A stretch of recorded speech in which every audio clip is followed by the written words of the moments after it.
دا د کندوز ولایت د وزلوبې مرکزي ورزشي لوبغالی دی. هغه ځای چې د ژمي په دې سړې هوا کې لا هم د مشهورو چپاندازانو او زرګونو نندارچیانو کوربه دی. د دغه ولایت اصل لرونکو چپاندازانو په خبره په دې سیالیو کې د کندوز مرکز او ولسوالیو سربیره د ګاونډیو ولایتونو مشهورو چپاندازانو ګډون کړی او خوښ دی چې ورزشي مسؤلین دوی ته د داسې مهمې او سنتي لوبې زمینه برابره کړې.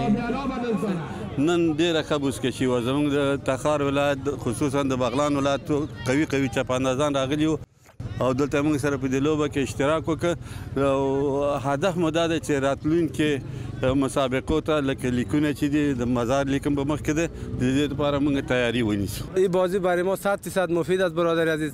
البته از بغلان است، از همجوار ولایت هاست، از قریه هاست، از خود قندوز است دیگه، از هر جای آمده چاپاندازا. تشکر میکنیم از رئیس بزکشی که این بازی را برگزار کرده.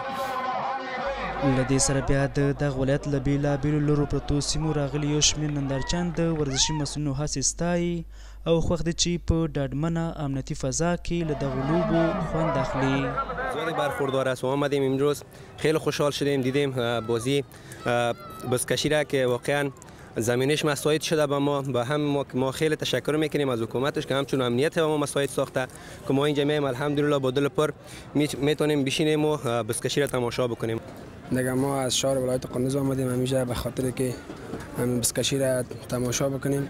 خیلی کسایی از دور نزدیک از ولایت‌های تخار، بدخشان، بغلان، از ولایت‌های دور نزدیک از ولسوالی‌های دور آمده همینجا میشینن به خاطر اینکه چند دقیقه ساعتشون تیر شون و ای که خیلی مردم خیلی یک بازی جذاب و دیدنی است.